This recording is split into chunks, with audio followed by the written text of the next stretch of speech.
पदाधिकारी ने माना कि हमने ही सर्वेक्षण किया था। कहने का मतलब कि इनके ही कर्मी जो कृषि सलाहकार हैं, जो पंचायत के हैं, उनकी गलती के कारण आज हमारे यहाँ रामगढ़ चौक प्रखंड के किसान को आपदा में राहत राशि नहीं मिल पाया। ये कहने में थोड़ी भी अतिशयोक्ति नहीं होगी, ये खुद सर मान रहे हैं और कुछ जिला के भी। नमस्कार, मैं अमलेश पांडे, आप देख रहे हैं केपी न्यूज। मैं अभी रामगढ़ चौक प्रखंड के एक कृषि भवन में हूं, जहां आज खरीफ महोत्सव मनाया गया है। हमारे साथ यहां प्रखंड कृषि पदाधिकारी अवधेश कुमार जी हैं और उद्यान से हमारे सुभाष जी हैं, और ये टेक्निकल से भी हमारे साथ लोग हैं बैठे हुए, राजीव राय जी हैं, और हमारे साथ किसान हैं एक जो पूर्व पैक्स अध्यक्ष महेश कुमार जी हैं, और कई किसान यहाँ हैं।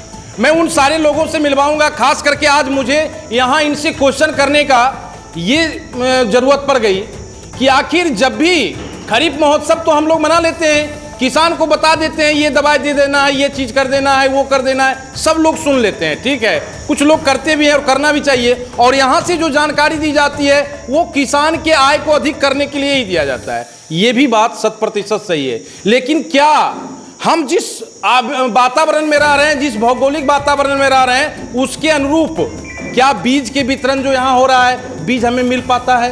क्या उस पर विभाग सोच रही है? इन सारी बातों पर से मैं पर्दा उठाता हूँ और सबसे पहले मैं किसान से ही मिलवाऊंगा कि किसान यहाँ के क्या समझ रहे हैं इस बारे में। महेश दा बताइए, क्या चीज़ की क्या लग रहा है अभी जो धान मिलता है, या कृषि विभाग का क्या रोल है किसान के प्रति? कृषि विभाग का बहुत सपोर्टिव रोल है।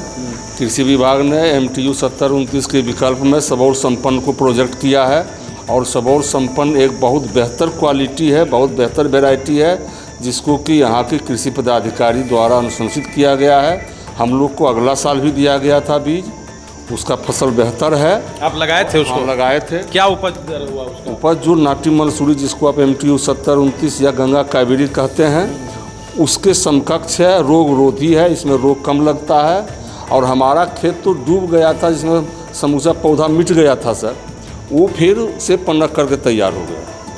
इसलिए सबौर संपन्न बेहतर है, इसमें कहीं कोई दो राय नहीं है। कोई दो राय। और जो उद्यान की बात हो रही है अभी, तो आप देखते हैं वो नौजल वाला पानी का भी इस्तेमाल करते हैं खूब। क्या लगता है? मिनी स्प्रिंकलर, वो तो हमारे खेत पर देखिए फसल बता देगा कि मिनी स्प्रिंकलर का क्या फ़ायदा है। फसल तो बताएगा, आप जुबानी बताइएगा तो दर्शक देख रहे हैं ना। बहुत फ़ायदा है, बहुत फ़ायदा है। पहले तो पानी का कम मात्रा की ज़रूरत उसमें पड़ता है। अभी आप गर्मी में अगर मूंग के फसल में यूँ पटवन कर दीजिए, जहाँ अधिक पानी लगेगा वो मूंग मर जाता है। लेकिन आप स्प्रिंकलर, मिनी स्प्रिंकलर के द्वारा उसका सिंचाई कीजिए, एक भी पौधा नहीं मरेगा और उसका ग्रोथ बहुत बेहतर होता है। और कुछ सुझाव किसान के लिए आय को दुगना करने के लिए क्या लगता है आपको कि क्या करें किसान जो कि आगे बढ़ सके? कृषि विभाग के द्वारा दिए गए दिशा निर्देशों को पालन करना यही बढ़ोतरी के लिए सबसे सटीक उपाय है। धन्यवाद। नेताजी वाला बात ये लास्ट में कर दिए। चलिए, कुछ अनुभवी कृषि विभाग के हमारे राजीव राय जी, आज कृषि महोत्सव, ये खरीफ महोत्सव था, उसमें बहुत सारी बातें आपके द्वारा बताई गई।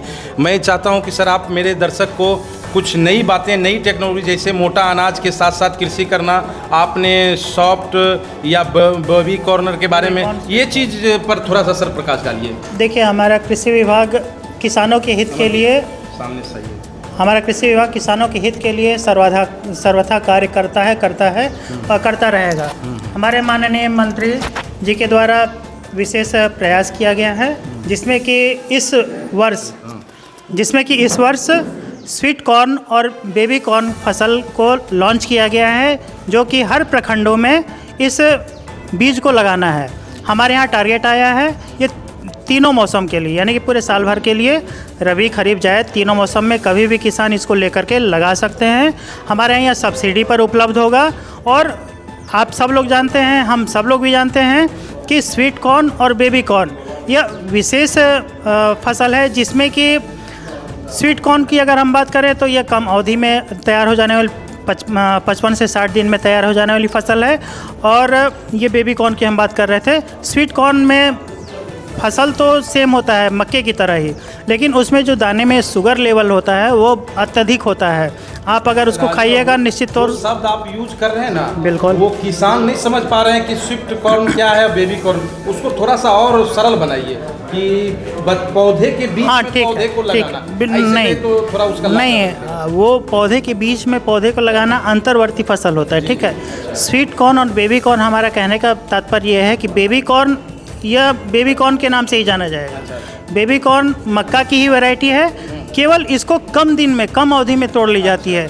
जो मक्का हम तोड़ते हैं 110 से 120 से 125 दिन में, जब हमारा पौधा तैयार हो जाता है या हमारा पूर्ण रूप से विकसित हो जाता है बाली, तब हम तोड़ते हैं। लेकिन बेबी कॉर्न को हमको कब तोड़ना है? 55 से 60 दिन में, जब हमारा वो शॉर्ट टर्म का है, जब हमारा मोछा निकल जाता है 2 से 3 दिन के अंदर उसको तोड़ लेना है। तोड़ के हमको उसको पॉलीथीन में पैक करना है, पैक करके हमको फ्रिज में उसको रखना है, ठीक है ना। और जो स्वीट कॉर्न है ये पूर्ण रूप से विकसित बाली होती है और इसमें कंटेंट के जो शुगर कंटेंट होता है उसकी मात्रा अधिक होती है। इन दोनों चीज़ों को मुख्यतः रेस्टोरेंट में, होटल में या अन्य किसी विशेष व्यंजन में प्रयोग किया जाता है और इसका रेट भी मार्केट में हमारे नॉर्मल मक्के के अधिक लगभग डबल मिलता है। हम लोग अभी लखीसराय में साबिकपुर में किसान से लगवाए थे और उनका एक स्वीट कॉर्न लगवाए थे, एक बाली 20-20 रुपये में बिकी है, एक बाली। और हम यहाँ पर देखते हैं कि 1 किलो 15 से 20 रुपये में बिकते हैं, ठीक है। ये तो हुई हमारा मक्के की बात, ठीक है ना। अब हम आते हैं संकर धान पर, या धान पर जो आप अभी पूछ रहे थे हमारे किसान बंधु से, महेश जी से, कि हमारा जो ये रामगढ़ का क्षेत्र है, यह क्षेत्र है, आप कह रहे थे गंगा कावेरी के रूप के। गंगा कावेरी क्या है? गंगा कावेरी में एक वैरायटी आती है MTU 7029, उसी को यहाँ पर बृहद पैमाने पर किसान लगाते हैं। तो हमारे यहाँ भी 7029 आती है और वह वैरायटी आती है सबौर के नाम से, सबौर संपन्न। ये ईजाद की हुई वैरायटी हमारे वैज्ञानिकों के द्वारा। और ये सबौर संपन्न जो है ये कम पानी में भी और अधिक पानी में भी, जैसा कि सर अभी बता रहे थे हमारे किसान महोदय कि हमारे यहाँ पानी अधिक हो गया था, इसके उपरांत भी हमको उपज अच्छा मिला। लेकिन अगर पानी कम हो जाता है या वर्षा कम होता तो भी ये सबौर संपन्न उस स्थिति में भी सर्वाइव करने के लिए उत्तम किस्म है। ये भी 130-35 दिन का, ये भी 140 दिन का है, 145 दिन का, 145 दिन का नाटी मंसूरी है, ठीक है ना। 135 से 40 दिन, 45 दिन का ये भी हमारा फसल है, ठीक है। तो इसलिए कम पानी में भी और अधिक पानी में भी, दोनों में सर्वाइव करने के लिए।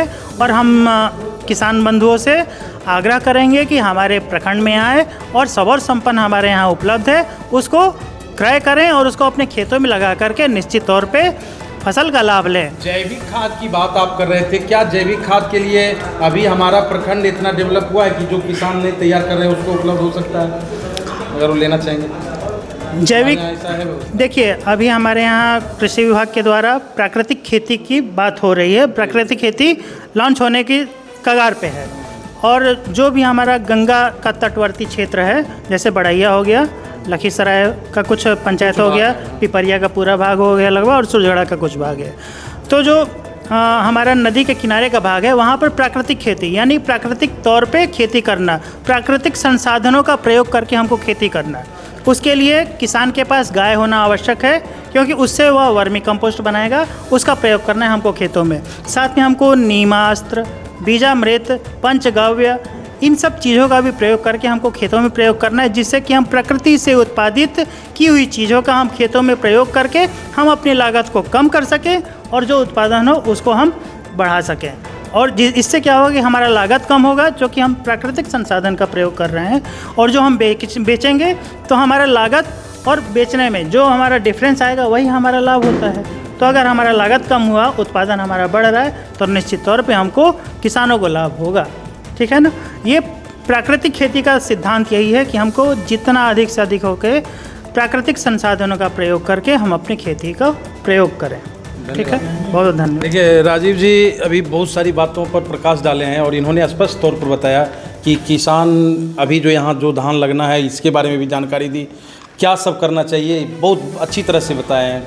लेकिन अब मैं कृषि पदाधिकारी के पास लेके चलता हूँ और मैं उनसे जानना चाहूँगा कि इस बार जो इतना बड़ा क्षति हुआ रबी फसल में, सर कहाँ मिस्टेक हुआ और किस विभाग के द्वारा प्रॉब्लम हुआ जो कि किसानों को यहाँ आपदा के तहत लाभ नहीं दिया गया? सर मैं चाहूँगा कि इसकी जानकारी आप दें सर।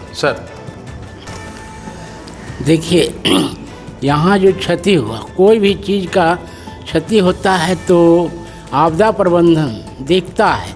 इसको हम लोग इनपुट के नाम से जो है वितरण के रूप में लेते हैं। तो यहाँ का जो रिपोर्टिंग हुआ, रिपोर्टिंग के तहत जो है थोड़ा कम परसेंटेज में गया, इसलिए जो है यहाँ का जो है रिपोर्टकर्ता कौन थे सर? रिपोर्टकर्ता में हम ही लोग थे, लेकिन बात है कि अब जिला से भी लोग पदाधिकारी आते हैं सर्वेक्षण में, तो उन लोग भी इसको रिपोर्टिंग किए, हम लोगों से भी रिपोर्ट लिए और बार बार लिए। जब हुआ वहाँ के फील्ड में देखे तो फील्ड के मुताबिक यहाँ जो परसेंटेज था वो कम था, इसलिए यहाँ से नहीं, यहाँ के किसान वंचित रह गए। दूसरी बात है कि कोई भी चीज़ अगर किसी किसान को क्षति होता है तो क्षति होने के पहले आप लोगों को, किसान को चाहिए कि उसका बीमा करवा लेना। अगर इंडिविजुअल किसी का क्षति होता है तो बीमा कंपनी उसको जो है लाभ देती है। तो हमारे बिहार सरकार के द्वारा यह लॉन्च है फसल सहायता के योजना के तहत, जो भी खेत में फसल का नष्ट होता है तो उसके तहत उनको बेनिफिट, हाँ, पर्सनल तौर पर लेते। और इसी तरह से जो है हम लोग भी सोचे कि भाई जिनको पर्सनल क्षति होगा तो वह बिहार सरकार के जो फसल सहायता है उसमें ऑनलाइन आवेदन करेंगे, उससे लाभ उनको मिलेगा। धन्यवाद। देखिए, ये दो ऑप्शन बता रहे थे, कृषि पदाधिकारी ने माना कि हमने ही सर्वेक्षण किया था। कहने का मतलब कि इनके ही कर्मी जो कृषि सलाहकार हैं, जो पंचायत के हैं, उनकी गलती के कारण आज हमारे यहाँ रामगढ़ चौक प्रखंड के किसान को आपदा में राहत राशि नहीं मिल पाया। ये कहने में थोड़ी भी अतिशोक्ति नहीं होगी, ये खुद सर मान रहे हैं। और कुछ जिला के भी पदाधिकारी थे जिनके कारण हुआ है। चलिए, कहीं से भी गलती हो, लेकिन आगे से जरूर विशेष ध्यान रखना है सर, क्योंकि किसान ऐसा व्यक्ति है जो निरीह प्राणी है। इसके पास जुबान नहीं होता है, ये कुछ बोल नहीं सकता। लाख मुसीबत आ जाए, ये ब्लॉक में धरना प्रदर्शन करने नहीं आएंगे, क्योंकि किसान का कोई नेता नहीं है। दिन रात यहाँ के नेता हैं वो कहते हैं कि हम किसान के लिए बात करते हैं, ये करते हैं, वो करते हैं, सब खाली कहने की बात है। किसान आज भी उसी रूप में है, बेचारा के रूप में ही रहता है। मैं बेचारा किसान से मिलवाता हूँ। ये बरतारा के किसान हैं दिनेश शर्मा जी, बेचारा किसान। बताइए दिनेश शर्मा जी, जो अभी आपदा में क्या लगता है कितनी क्षति हुई थी इस बार जो आंधी तूफान आया था? उसमें 60% क्षति हम लोगों को हुआ था। तो क्या लगता है कि राहत मिलना चाहिए था कि नहीं? राहत मिलना चाहिए, लेकिन सरकार कहाँ दे रही है? आप अपनी बात कीजिए, फिर राजनीति की बात करते हैं। हाँ। आप किसान हैं, आप ये बताइए कि हमारी क्षति हुई है। हाँ, क्षति हुई है, नहीं आंका गया। हाँ, नहीं आंका गया। क्या लगता है आपको उसको आंकने की आवश्यकता थी? हाँ, जरूर। चलिए, धन्यवाद। अब देखिए, बताइए आप सर, क्या लगता है कि इस बार जो आपदा के तहत आना चाहिए था? जो बिल्कुल आना था। बहुत ज़्यादा क्षति हुआ है, तो नहीं आ सका। कारण जो बताइए आप। ये मने प्रखंड और जिला के जो पदाधिकारी हैं उनके गलती से रामगढ़ प्रखंड के किसानों को आपदा के द्वारा जो राहत मिलना था नहीं मिल पाया, और आगे भविष्य में ऐसा नहीं हो। जी, आप भाजपा के महासचिव भी हैं, महामंत्री हैं, क्या है नहीं है जिला में, आपकी सरकार है, आपकी सत्ता है, इसके बावजूद आप ही खुद कह रहे हैं कि किसानों के साथ अन्याय हुआ, तो फिर आप क्या कर रहे थे? क्या आपकी जिम्मेवारी नहीं बनती थी कि हम किसानों के लिए लड़ाई लड़ें? आज चुनाव का समय आएगा, वोट मांगने जाइएगा, क्या जवाब दीजिएगा? महेंद्र जी, जवाब दीजिए। मेरा कहना है सर, सरकार आपको प्रतिनियुक्त किया है किसी कार्य के लिए, तो सरकार तो ऊपर में बैठा हुआ है, निचले जो पदाधिकारी हैं उनका कर्तव्य बनता है कि वो सही तरीके से समीक्षा करें और सही रूप से उनका आकलन करके रिपोर्टिंग करें। हम लोगों के द्वारा बार बार कहा गया कि आप लोग सही आकलन कीजिए और सही रिपोर्टिंग दीजिए, जिससे कि प्रत्येक किसान को इसका लाभ मिले। तो आपने इसका लिखित जानकारी दिया अपने कृषि मंत्री को? आपके जी, कहाँ से हैं कृषि मंत्री? जी सर हैं, ठीक है। उसके आप लिख के दिए हैं इस चीज को, लिखित लिख- है आपके पास लिख के- सार्वजनिक रूप से कि हमारे किसान के साथ अन्याय हो रहा है? लिख के नहीं, माने हम लोग मौखिक रूप से कहे हैं, माने प्रखंड को भी कहा गया, जिला को भी कहा गया, महोदय कृषि मंत्री को भी कहा गया कि इस पर विशेष रूप से संज्ञान लेकर के इसका निराकरण किया जाए। मैं आपको ये स्पष्ट तौर पर बतलाता हूँ कि देखिए किसान की स्थिति क्या है और क्या लोग कर रहे हैं। मैं एक और किसान से मिलवाता हूँ, साधु जी से। साधु जी बताइए, पकड़िए इसको। जब सत्ता की धुरी डगमगाने लगे तो विपक्ष खड़ा होता है उसको पकड़ के। आप कहाँ थे किसान के साथ इतनी बड़ी प्रॉब्लम हुई? बताइए। चर्चा तो होबे किया सगरे और देखबे किए, छानबीन करबे किए, तो अब कहाँ तक रिपोर्ट गया नहीं गया ये तो। आप ये बतलाइए कि गेहूं में क्षति हुआ था इस बार? बहुत क्षति हुआ, मक्का में हुआ, गेहूं में हुआ, बूट में हुआ, क्या हर फसल में वो हुआ आपदा में क्षति। आने लायक था? बहुत आने लग रहा ही था। तो फिर आपका वो विपक्ष कहाँ गया जो आज कह रहा है कि ये कीजिए वो कीजिए? उनको तो झंडा लेकर आंदोलन करने के रोड पर आना चाहिए। बात तो है ही है, आंदोलन तो करना चाहिए, लेकिन हुआ तो नहीं भी। तो किसान की बात नहीं होती। चलिए, कहीं न कहीं हम किसान की बात पर कमजोर हो जाते हैं। हाँ, कमजोर तो है ही सही है। बात। चलिए, धन्यवाद। आपको बतला दूं कि जो भी बात होती है, लेकिन किसान की बात पर थोड़ा सा तो प्रॉब्लम आता है। मैं एक उद्यान पदाधिकारी हैं, पूर्व में भी रह चुके हैं, बड़े अनुभवी लोग हैं। आप अब दर्शकों में इनसे जानना चाहता हूं कि कैसे किसान, क्या सब उद्यान विभाग में लाभ मिल रहा है? सर, इसके बारे में बतलाइए। धन्यवाद। सबसे पहले तो मैं प्याज भंडारण, जो कि हमारे रामगढ़ चौक ब्लॉक में टोटल 5 लक्ष्य है, जिसमें 4 जनरल है कैटेगरी का और 1 अनुसूचित जाति का। तो मैं सभी किसान बंधुओं को इस चैनल के माध्यम से बताना चाहता हूं कि आप लोग सभी लोग आवेदन करें जो भी प्याज का खेती करते हैं भंडारण के लिए। उसमें टोटल आपको 4.5 लाख रुपया सब्सिडी है, 6 लाख टोटल लागत है और उसको बनाने में आपको 1 कट्ठा ज़मीन का ज़रूरत है। हाँ, 50 फीट लंबा, 21 फीट चौड़ा और 12 फीट ऊंचा। और आवेदन करने के बाद लॉटरी लगेगा। ऐसा नहीं किसी की पैरवी की ज़रूरत है या कहीं इसमें गलती होगा। आप आवेदन डॉक्यूमेंट के लिए उद्यान विभाग का कोई भी आप योजना का लाभ लेना चाहते हैं तो किसान पंजीकरण, पासपोर्ट साइज़ फ़ोटो, ज़मीन का रसीद हो, LPC हो या वंशावली हो, तीनों में कोई भी रहेगा तो चलेगा। ये आपका और आधार कार्ड तो सब्सिडी जाएगा उसके लिए। इसका ले सकते हैं। हाँ, अभी ऑनलाइन हो रहा है। अभी हॉर्टिकल्चर अभी लास्ट डेट कुछ नहीं बताया गया है इसका। एक तो ये हो गया। दूसरा कि रबी का प्याज का खेती पूरे रामगढ़ चौक, हलसी का कुछ एरिया और लखीसराय का होता है। तो हम किसान बंधुओं को ज़्यादा नहीं, कम से कम ½ एकड़ 10 कट्ठा में ही खरीफ का प्याज का खेती करें, वो भी सब्सिडी पर है। मैं अभी का, हाँ, खरीफ का, खरीफ में भी प्याज हो सकता है? हाँ, प्याज होता है, लेकिन जो बारिश होता है उससे तो उस एरिया में नहीं करना है कि जहाँ ज़्यादा पानी का खेत डूबे।